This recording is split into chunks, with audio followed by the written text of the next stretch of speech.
His endless fight to raise the living standards of Tanzanians is what he fought to his grave.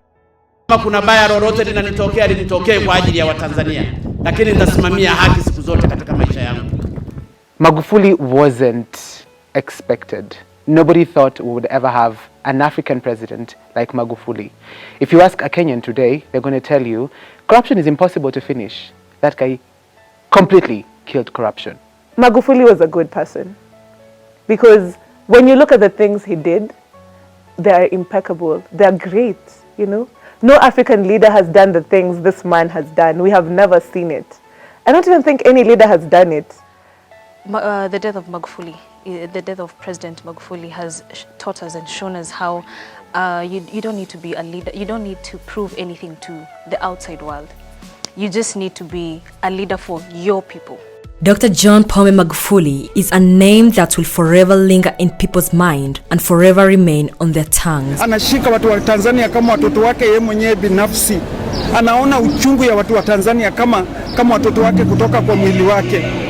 Hiyo ndio kitu ile tuliona kabisa mzuri sana kwetu Kenya, tukatamani tungepewa tu huyu president wenyu even for 1 week only in Kenya. During his early stages of leadership, the Tanzanians, the citizens that is, that like they never had trust in any leader because they already lost hope in the past leaders. So they thought Magufuli will not be of that important to them, but President Magufuli really won their hearts. Part of his salary, $4,000 to go to the citizens for national development. Which leader would have done that? You know, leadership should not be about you as a leader. Being a leader is a sacrifice. Mimi ni mtumishi wenu na nataka niwaambie ndugu zangu, siku moja mtanikumbuka. Na mimi ninajua mtanikumbuka kwa mazuri, si kwa mabaya. Kwa sababu nimesacrifice maisha yangu kwa ajili ya Watanzania maskini. The liberal-minded soldier allowed free primary and secondary education and directed relevant authorities to resolve the issue of insurance of education loan, per year cost $288 billion. He enabled children to reach up to high school education free of charge. That is a milestone. Education is a light. And if you can give the youth access to that, you have created, I don't know, you know, you have done a magnificent thing. And that is what Magufuli has done for the people. For a head of state to sit down and decide that we are going to actually renovate public learning institutions so that every student going to school, getting an education, gets the kind of education that even somebody who has more money than the other person is able to feel like we are all children of the nation. We are all being groomed to become the future leaders of the nation. He made them all believe that they are equal. In his reign, he visited Muhimbili hospitals and seen the unruliness in the hospital. He fired the director and board of directors and later ordered the new hired officials to restore the state of working within 2 weeks, and which was done in only 3 days. I remember the story. This guy went to a hospital, a public hospital. We all know how African public hospitals are. You know, underfunded, crowded, no equipment. Patients are dying because of, you know, mediocrity. But Magufuli stepped into this hospital. The equipments are failing. And he fired all the directors. All of them because of corruption. And then he insisted that other directors be reinstated. And he gave them 3 weeks. Was it 3 weeks or 2 weeks? He gave them 2 weeks, if I recall correctly, to fix everything. And the guys did it in 3 days. That shows you how amazing we can move, how fast we can move if we decide to do things well, you know? And I feel like Africans as a whole, we have accepted to just take mediocrity. You know, we have this abusive relationship with our leaders where they give us subpar and we take it.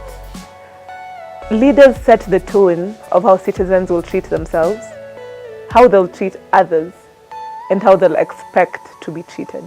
You know, if you treat citizens with mediocrity, they will expect mediocrity. They will treat themselves with mediocrity. In the early years, The 9th of December was a special day to the Tanzanians because it was the Independence Day. However, in his first year of ruling, Magufuli fought tooth and nail to end it, as he claimed as a waste of money and resources, but channeled the day as the country's cleaning day. This thing he did about Independence Day. Independence Day is known to be this day where, of course, we have fun as citizens. We take a day off, we take time to breathe, and we also have to hear, no offense, but a boring presidential speech, you know. And the government spends so much money to put all this together for people to meet at, in Kenya we do it at Uhuru Park. But this guy realized a crisis that was in his country, which was cholera. And he said that every Independence Day, citizens are going to be cleaning. And what did he do? He led by example. There was clear footage of him cleaning the areas surrounding his home with his own hand, you know? And why can't other African leaders do this? Why can't you lead by example? There was a prevalence of cholera in Tanzania, and I can confidently say that cholera has reduced drastically in that country because of that day. Because you have 5,000 people dying of cholera, let us go around clean the city. And he led by example. Tell me, have you ever seen anywhere a president walking around picking dirt? No, because African leaders have always been conditioned to believe this is a luxury position, right? You're going to get into this position, you will make money, you're going to have allowances, you're going to do this, you're going to travel as much as you can. But it was completely different with Magufuli. Arguably, Magufuli has some setbacks. A major one when he declared Tanzania as a COVID-19 free nation and no lockdown was experienced in the country. Magufuli was a big believer of prayer, and I think that is very important for an African leader. Because when COVID-19 struck, paranoia everywhere, we were so scared. We were losing it. Mental health, mental problem was this high. But he advised people pray, but he did not lock up the country. Because he knew the dangers of locking up the country. He knew people will die of hunger, poverty levels will go really high. He still advised, pray, take precautions, take extreme precautions. Make sure you're safe, but just do what you usually do. And I think that is very priceless for an African leader. Ndugu wa Tanzania wenzangu, sambamba na hatua hizo, napenda kutumia fursa hii kurudia wito wangu kwa Watanzania kuzingatia maelekezo yote yanayotolewa na wataalamu kuhusu namna ya kujikinga na ugonjwa huu. He was reelected in the year 2020 till his demise on 17th March 2021 due to heart failure. Baba, tutakukumbuka kwa mazuri yako. Sema baba, tutakukumbuka kwa upendo wako. As a journalist, I am worried that we get to read a lot of things. We feed our minds a lot of nonsense. And this we have seen very clearly when people kept saying Magufuli died of this, Magufuli died of that, Magufuli went here. Unconfirmed conspiracy theories. Magufuli had a heart problem. And it was there for a long time. There's a time when he was pursuing his master's degree, the Vice Chancellor asked people to contribute to the amount of money he's going to spend to travel to England where he was going to get treatment, because all the treatment was, of course, catered for.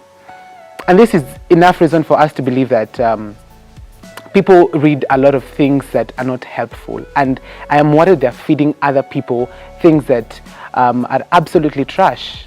You know, we have sources that we have to believe. The government is a source, right? And the verified media houses, media production centers, they are also sources that we can believe, because they cannot splurge out information that is unverified. So it is really sad, but he was a strong man. He was very energetic. For 10 years, heart disease, a very, uncommon problem. Magufuli was strong. Magufuli has left many blueprints, construction projects, which will be succeeded by a female president, Samia Suluhu. Her Excellency. It feels so good saying that, you know, Her Excellency, Samia Suluhu Hassan. And even though the terms of her becoming president were unfortunate, we're very confident in her. I heard her speech and she is amazing. A woman president is a big thing not just in this world, but an African country, an East African country, and also Tanzania. Samia Suluhu will do wonders. Women play a big role in, you know, bringing up a society, and they say a woman is the backbone of a whole society, not a community, not a clan, not a tribe, a whole society. And finally they say, what a man can do, a woman can do better. Indeed, John Pombe Magufuli is a president worth to be remembered.